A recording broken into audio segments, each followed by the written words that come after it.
지난 시간에는 어리석은 부자에게 탐욕을 버리도록 교훈하시고, 이제 그 말씀의 방향을 바꾸어서 제자들에게 말씀하고 있는 대목입니다. 제자들에게 오늘 본문처럼 무엇을 먹을까, 무엇을 입을까 염려하지 말라. 목숨이 음식보다도 귀하고 몸이 의복보다도 귀하다. 그렇게 이야기하시는 모습을 봅니다. 이 대목은 제자와 세상 사람들이 살아가는 방법을 완전히 다르게 해석한 그러한 대목이기도 합니다. 즉, 제자들은 세상 사람들이 생각하는 그러한 염려 속에서 살아가야 될 그러한 존재들이 아니다. 그래서 주님께 맡기는 훈련을 잘하라 하는 그러한 의미를 가지고 있는 대목입니다. 맡기는 것도 훈련입니다. 잘 맡길 줄 아는 것, 그것도 훈련이라는 것입니다. 그러면서 오늘 여기에 염려하지 마라, 염려하지 마라. 다 같이 한번 따라해 보겠습니다. 염려하지 마라. 이 염려하지 마라는 그 뜻은 여러 해석이 있지만 두 가지로 압축이 돼요. 하나는 걱정스러운 생각하지 마라. 또 하나는 마음을 분열시키는 어지러운 생각을 하지 마라. 그런 뜻입니다. 그래서 이 염려라는 단어는 마음을 자꾸 분열시킨다는 것입니다. 그저 염려하고 안 하고가 문제가 아니고, 걱정스러운 생각을 하고 안 하고가 문제가 아니고, 마음을 분열시킨다는 거예요. 마음이 다 산산조각 나고 깨트려진다는 것입니다. 그래서 이 염려는 삶의 모든 가치를 떨어뜨려 버리기 때문에 궁극적으로 우리 마음을 잘 다스려야 되는데, 이 마음이 분열되니 어떤 모습이 되겠는가, 그런 말씀을 일러주시는 것인데, 사실은 이 염려가 어디서부터 오는가 하는 그 궁극적으로 그것도 한번 살펴볼 필요가 있습니다. 왜 그러면 우리가 염려가 하는가? 여러분, 우리 솔직한 심정으로 이 땅에 살아가는 인간들이 염려하는 이유가 무엇일까요? 무엇이 가장 큰 염려의 대상이 됩니까? 아마도 틀림없이 이 세 가지일 것입니다. 의식주 문제입니다. 의식주. 무엇을 먹을까, 입을까, 어디에 잘까, 이 문제, 의식주 문제. 이 문제가 틀림없이 염려에 대한 대상이요, 이유일 것입니다. 오늘 본문에 마태복음에서는 이것을 산상보훈에 포함시켜가지고 강조하는 대목이 나오는데, 그 대목은 하나님과 재물을 겸하여 섬기는 그 이유가 되는, 가장 원인이 되는 그러한 것이 바로 이 염려이기 때문에 그렇다는 것입니다. 이 염려로 인하여서 어쩌면 재물의 소중함이 하나님의 소중함이 자꾸 비교가 된다는 것이죠.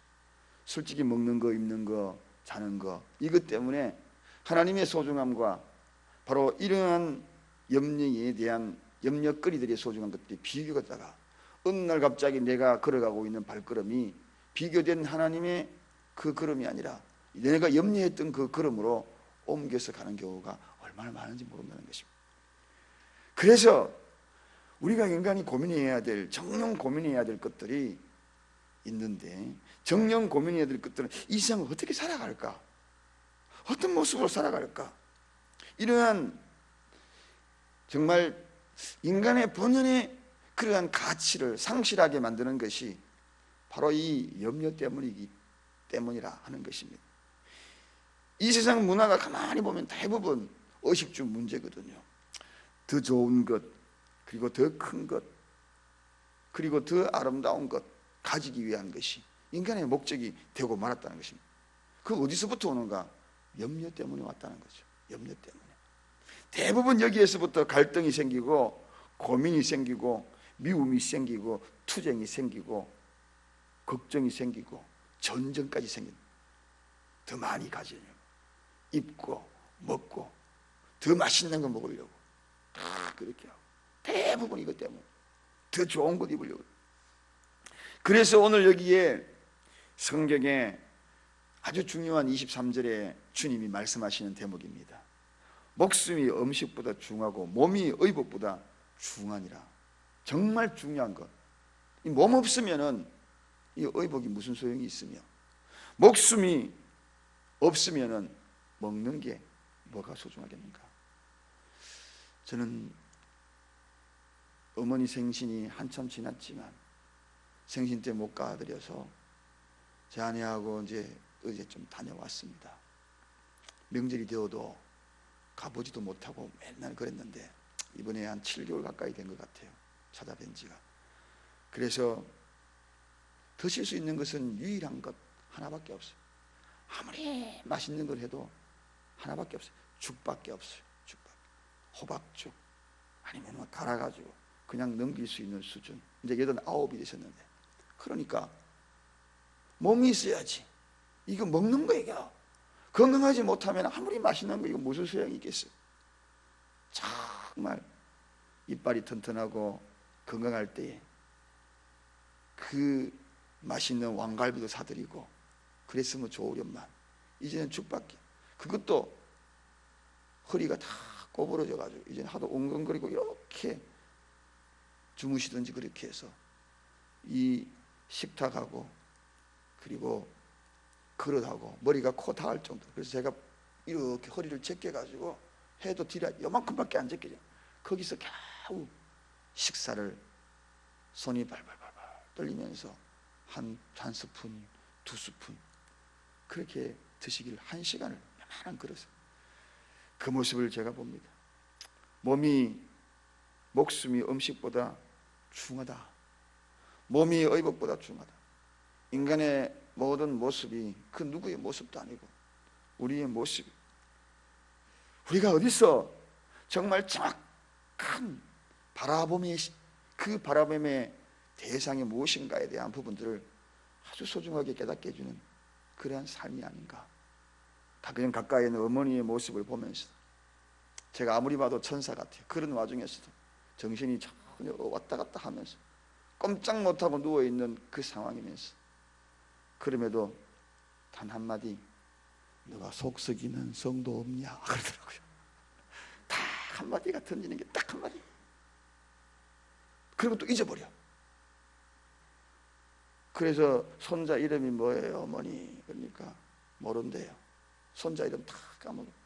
그래서 할 수 없이 사진을 보여주니까 사진을 보면서 이야기하시는 거예요. 사진을 보면서 딱 사진만이 생각나니까 아들 누구 아니냐, 저보고도 누구 아니냐. 그러면서 제 아내 보고는 딱 한마디 던지더라고요. 사랑하는 며느리네 그러더라고요.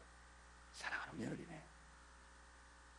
그래도 아내 그 평상시에 품었던 그 이야기 머릿속에 잠재되어 있던 것들이 그냥 나와. 사랑하는 며느리네. 그래서 저희 아버지 이름이 되었어요.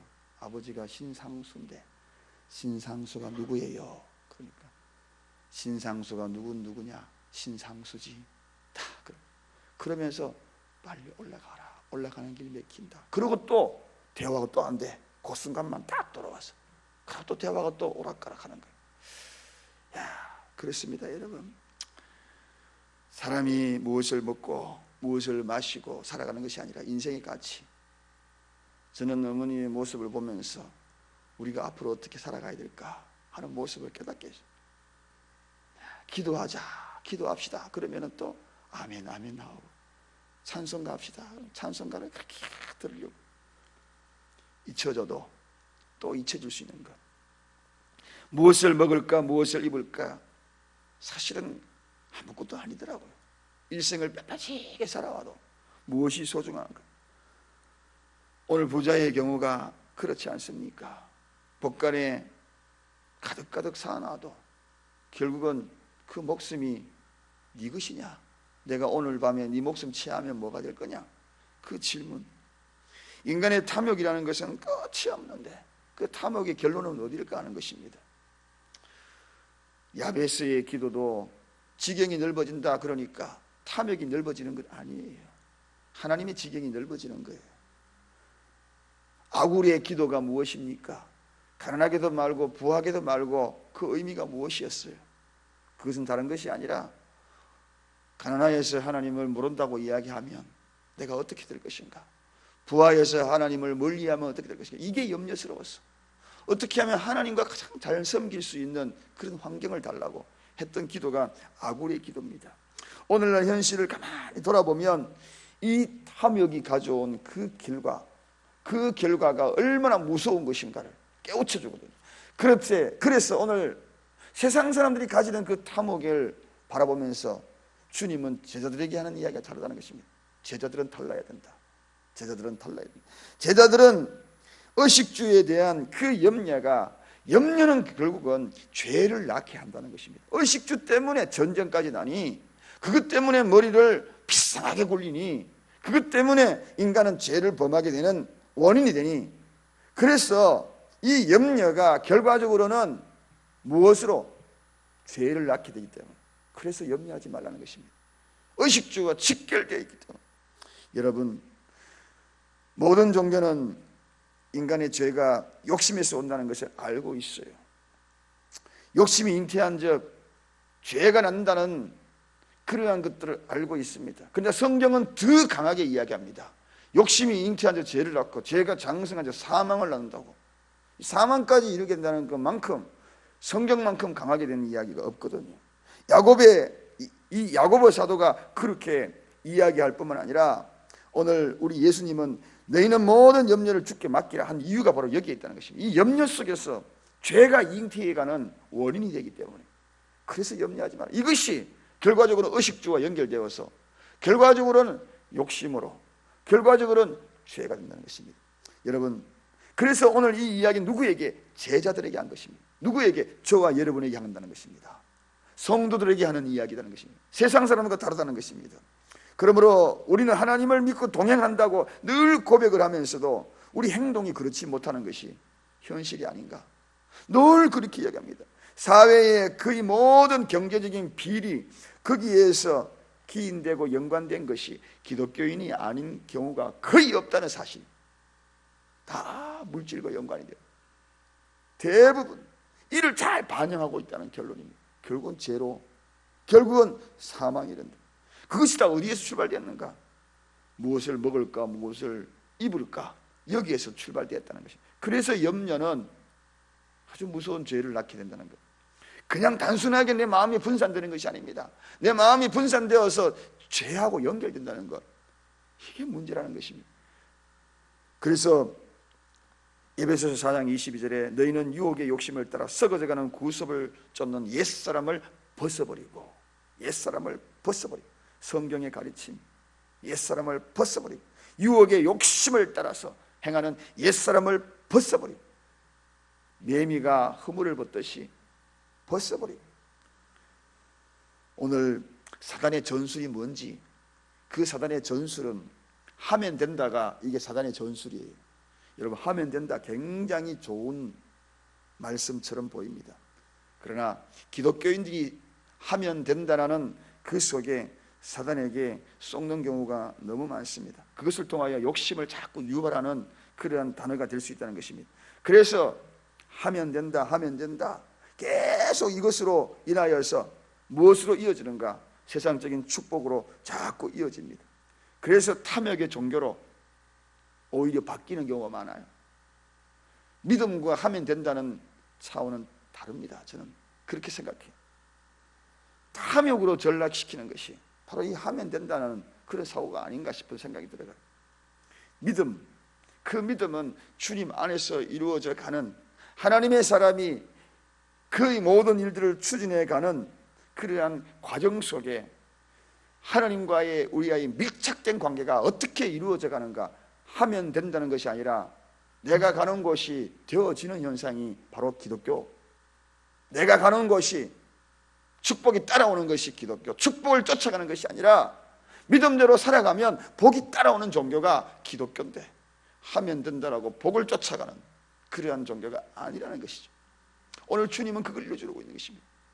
사랑하는 여러분, 오늘 하루 주님과 동행하고 믿음대로 최선을 살아가는 것, 그게 바로 제자다. 제자가 밀밭길로 가다가 배고프면 주님이 그 환경 속에도 먹으라고 할 수 있는 그러한 분이 제자다. 그러므로 아브라함이 걸어갔던 그 길들이 무슨 길이었나요? 복을 따라가지 않았습니다. 저 가나안이라는 약속의 땅, 그 땅을 묵묵히 갔을 때 자동적으로 아브라함은 거부가 된 거예요. 자동적으로 거부가 된 거예요. 그래서 오늘날 축복만 계속 계속 하면 된다 하면 된다, 이 복이 목적이 되어버린 그러한 모습 속에서 믿음이 목적이 될 것, 그래서 주님은 그걸 일러주는 겁니다. 의인은 믿음으로 살리라. 믿음대로 살아가면 그게 뭐라고요? 그의 의대로 살아가면 그 모든 것들이 따라온다가 아니라 계속적으로 뒤바뀐 인생을 살아가는 제자들, 세상과 달리 구분될 수 있는 제자들이 분명하게 일러주는 것입니다. 사랑하는 여러분, 오늘도 기독교는 욕심의 종교가 아니라 가진 것에 족할 때에 기적이 일어나는 것입니다. 가진 것에 족하면서 감사할 때에 기적이 일어나는 것입니다. 그 가진 것에 감사하여 축사할 때 오병이어의 역사가 나타난 것입니다. 그게 바로 믿음이거든요. 주님, 나에게 주신 것 너무 감사해요. 초라한 것 같이 보이지만 너무 감사해요. 내가 살아가고 있는 이 환경, 쪽방이라도 너무 감사해요. 감사해요.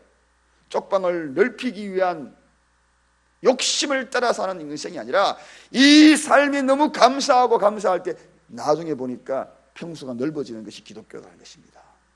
이게 실상으로 나타나는 믿음입니다.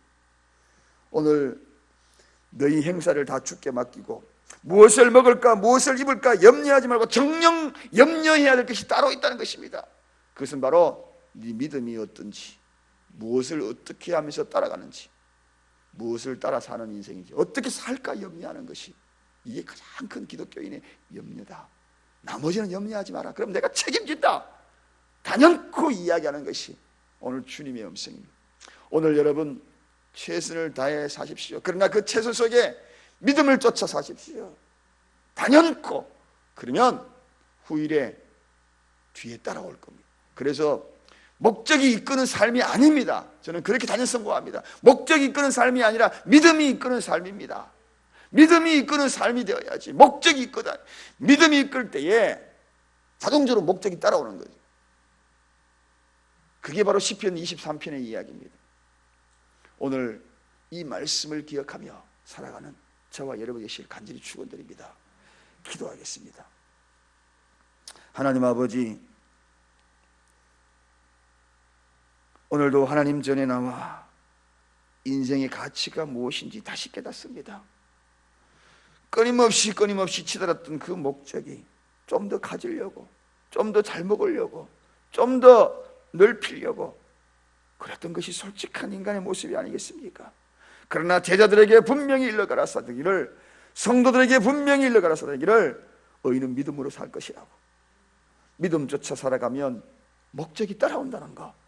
주님, 오늘 가치가 뒤바뀌어진 이 인생으로 하루하루를 옮겨서 어느 날 곳간에 가득 찬 것을 기뻐하는 부자의 인생이 되지 아니하도록 도와주시옵시고, 오늘도 어떻게 하나님을 기쁘게 살까, 그렇게 옮겼던 발걸음, 금년에 그렇게 옮겨가는 발걸음이 될 때에 마지막 날 그 모든 것이 이루어졌던 것을 보며 하나님의 뜻을 다시 한번 분별하여 살지 못했던 지난 날을 회개하는 저희들이 심령될 수 있도록 축복하여 주옵소서.